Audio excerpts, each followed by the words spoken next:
BRS ప్రభుత్వ హయాంలో జరిగిన విద్యుత్ అక్రమాలపై జ్యుడిషియల్ కమిషన్ విచారణ వేగవంతం చేసింది. యాదాద్రి, భద్రాద్రి థర్మల్ పవర్ ప్లాంట్ల నిర్మాణంలో ఛత్తీస్గఢ్తో చేసుకున్న విద్యుత్ కొనుగోలు ఒప్పందంలో అవకతవకలపై విచారిస్తున్నారు. వచ్చే వారం నుంచి సంబంధిత అధికారులకు నోటీసులు జారీ చేయాలని జస్టిస్ నరసింహారెడ్డి కమిషన్ నిర్ణయించినట్లు తెలుస్తోంది.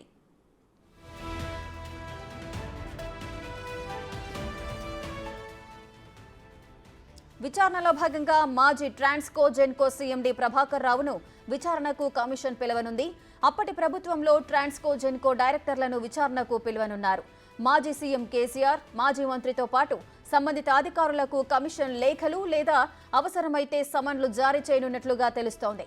కొనుగోళ్ల అంశంపై బహిరంగ విచారణ చేయనున్నట్లు జస్టిస్ ఎల్ నరసింహారెడ్డి తెలిపారు.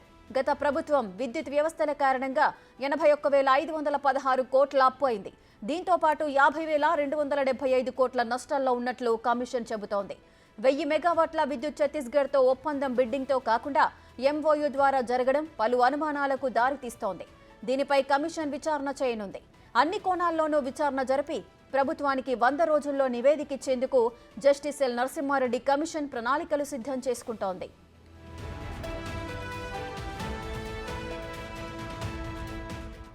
రెడ్డిగా బీఆర్ఎస్ ప్రభుత్వ హయాంలో జరిగిన విద్యుత్ అక్రమాలపై జ్యుడిషియల్ కమిషన్ విచారణ వేగవంతం చేసింది. మరింత సమాచారం మా deputy bureau chief Sadiq live లో అందిస్తారు. సాదిక్, చెప్పండి, ఈ విద్యుత్ అక్రమాలపై జ్యుడిషియల్ కమిషన్ అయితే విచారణ వేగవంతం చేసినట్లుగా తెలుస్తోంది. అదేవిధంగా మాజీ సీఎం కేసీఆర్ కు, మాజీ మంత్రులకి కూడా సమన్లు జారీ చేసే అవకాశాలు ఉన్నట్లుగా కనిపిస్తోంది. ఏం జరుగుతోంది? ఏ విధంగా అప్రోచ్ అవబోతున్నారు? ఎస్ రేఖ, ఇప్పటికే ఎల్ నరసింహారెడ్డి కమిషన్ ఇప్పటికే అధికారులకు, అదేవిధంగా మాజీ అధికారులతో పాటుగా మాజీ సీఎండీగా ఉన్నటువంటి ప్రభాకర్ రావు, అదేవిధంగా రఘుమారెడ్డి, గోపాలరావులకు కూడా నోటీసులు జారీ చేసింది. అంతేకాకుండా గత ప్రభుత్వం అంటే పనిచేసినటువంటి అధికారులు కొంతమంది ఉన్నారు, డైరెక్టర్లు ఉన్నారు, వారందరికీ కూడా నోటీసులు జారీ చేసింది.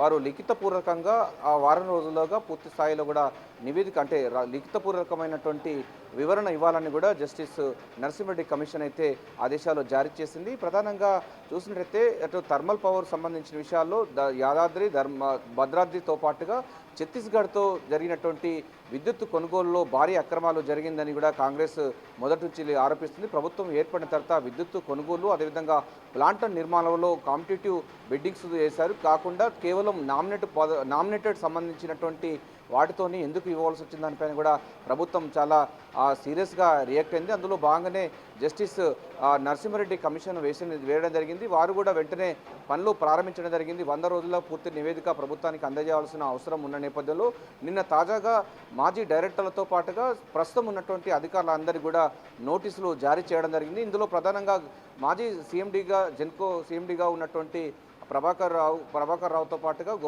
గోపాలరావు, అదేవిధంగా ఇతర రఘుమారెడ్డి, వీరితో పాటుగా డైరెక్టర్లకు కూడా నోటీసులు జారీ చేయడం జరిగింది. కొంతమంది కూడా జారీ చేసే అవకాశం ఈరోజు కూడా ఉండే అవకాశం ఉంది. నిన్న ఆదివారం సెలవు కావడంతో ఈరోజు కూడా కొంతమందికి పంపించే అవకాశం అయితే కనబడుతుంది.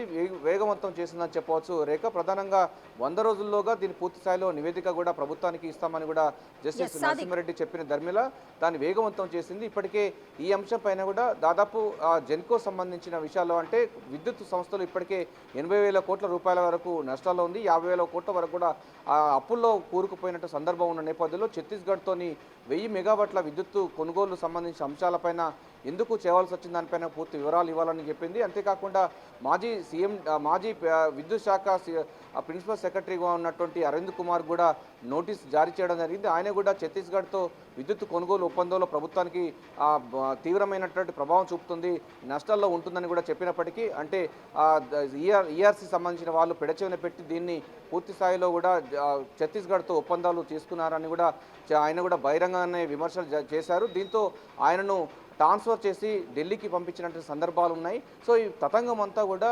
అప్పటి ప్రభుత్వ పెద్దల్లో ఉన్నటువంటి వారికి ఉన్న ప్రమేయం ఏ మేరకు ఉందని కూడా ఆయన కూడా నోటీసు జారీ చేసినట్టుగా అర్థమవుతుంది. ఆయన కూడా జస్టిస్ నరసింహారెడ్డి కమిషన్ అయితే పిలిచే అవకాశం ఉంది. ఆ తర్వాత ప్రజాప్రతినిధులకు కూడా నోటీసులు జారీ చేసే అవకాశం అయితే కనబడుతుంది. మాజీ ముఖ్యమంత్రిగా ఉన్నటువంటి కేసీఆర్, మాజీ మంత్రిగా ఉన్నటువంటి జగదీశ్వర్ రెడ్డితో పాటుగా మిగతా అధికారులతో పాటుగా పబ్లిక్ హియరింగ్ చేసి నిపుణులైన వారి సలహాలు పూర్తిగా తీసుకునే అవకాశం అయితే కనబడుతుంది.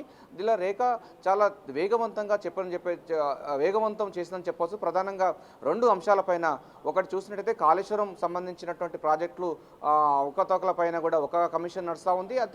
అంతేకాకుండా విద్యుత్ సంబంధించిన కొనుగోలు, అదేవిధంగా విద్యుత్ ప్లాంట్ల నిర్మాణంలో జరిగిన అక్రమాలను విచారించేందుకు మరో commission justice L Narasimha Reddy commission కూడా 2 వేశారు. 2 కూడా యుద్ధ ప్రాతిపదికన ప్రభుత్వానికి నివేదిక ఇచ్చే లక్ష్యంగా ఉంటుంది.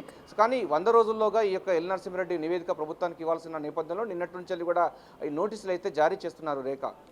సాదిక్ అయితే మాజీ ట్రాన్స్కో జెన్కో సీఎండీగా ఉన్నటువంటి ప్రభాకర్ రావు, గోపాల్ రావు, సో వారి ఇరువురిని కూడా విచారణకు పిలిచి విచారించబోతున్నారు. అదేవిధంగా మాజీ సీఎం కేసీఆర్, జగదీశ్వర్ రెడ్డి, వీరిరువురిని కూడా ఒక సమన్లు జారీ చేసి వారిని కూడా విచారణకు పిలిచే అవకాశాలు కనిపిస్తున్నాయి. సో వారి ఇరువురిని ఒకవేళ సమన్లు జారీ చేసినట్లయితే వారు విచారణకు వచ్చే అవకాశాలు ఏమైనా ఉన్నాయా? ఎస్ రేఖ, ఎందుకంటే డెఫినెట్గా రావాల్సింది. రాజ్యాంగబద్ధమైనటువంటి జ్యుడిషియరీ ఎంక్వైరీ జరుగుతున్న నేపథ్యంలో గతంలో పనిచేసినటువంటి ట్రాన్స్కోలో పనిచేసినటువంటి ప్రభాకర్ రావుతో పాటుగా వెంకట నరసింహరావు, రఘుమారెడ్డి, గోపాల్ రావు, వీరితో పాటుగా ప్రస్తుతం ఉన్నటువంటి విద్యుత్తులో ఉన్నటువంటి డైరెక్టర్లతో పాటుగా మాజీ సీఈఓలు ఉన్నారు. ప్రస్తుతం సీఈఓలు అందరికీ కూడా నోటీసులు జారీ చేయడం జరిగింది. మరి ఈరోజు మరికొంతమంది కూడా నోటీసులు జారీ చేసే అవకాశం ఉంది. వారందరూ డెఫినెట్గా వచ్చి లిఖితపూర్వకమైనటువంటి ఆ అంశాన్ని కూడా పూర్తి స్థాయిలో కూడా నివేదిక ఇవ్వాలని కూడా నరసింహారెడ్డి కమిషన్ అయితే ఆదేశాలు జారీ చేసింది. అంతేకాకుండా మాజీ సీఎంగా ఉన్నటువంటి కేసీఆర్కు, జగదీశ్వర్ రెడ్డి కూడా నోటీసులు తొలుత నోటీసులు జారీ చేస్తారు. ఆ తర్వాత వాళ్ళు కనుక రాకపోతే సమన్లు జారీ చేసైనా వారి దగ్గర కూడా ఇన్ఫర్మేషన్ తీసుకునే అవకాశం అయితే కనబడుతుంది. ఎందుకంటే వేల కోట్ల సంబంధించినటువంటి ఛత్తీస్గఢ్తో విద్యుత్ కొనుగోలు ఒప్పందాలు ఎంఓయూ కుదుర్చుకున్న వ్యవహారంతో పాటుగా విద్యుత్ సంస్థలకు సంబంధించి 81,000 కోట్ల రూపాయల వరకు నష్టాల్లో ఉండడం, అదేవిధంగా 50,000 కోట్ల పైగా కూడా అప్పుల్లో కూరుకుపోవడం, ఇదంతా కారణం గత ప్రభుత్వం చేసిన వైఫల్యాన్ని కూడా ప్రభుత్వం భావిస్తున్న నేపథ్యంలో పూర్తిస్థాయిలో నివేదిక ఇవ్వాలని కూడా ప్రభుత్వం ఎల్ నరసింహారెడ్డి కమిషన్ ఏర్పాటు చేసింది. ఆయన కూడా యుద్ధ ప్రాతిపదికన 100 రోజుల్లోగా విచారణ జరిపి ఆ నివేదికను ప్రభుత్వం ఇచ్చే విధంగా ప్లాన్ చేస్తున్న నేపథ్యంలో ఇప్పటికే నోటీసులు జారీ చేస్తున్నారు. వారికి ఆ తర్వాత ప్రజాప్రతినిధులకు కూడా నోటీసు జారీ చేసే అవకాశం ఉంది. ఆ తర్వాత పబ్లిక్ హియరింగ్ పెట్టి ప్రజల దగ్గర నుంచి కూడా ఈ అంశంపైన కూడా నివేదికలు కోరే అవకాశం అయితే కనబడుతుంది. సాధ్యమైనంత త్వరగా నివేదికను ప్రభుత్వానికి ఇచ్చే ఏర్పాట్లలో అదే వేగవంతం చేసింది L Narasimha Reddy commission. Rekha. Right, thank you Sadiq, thanks for the live details.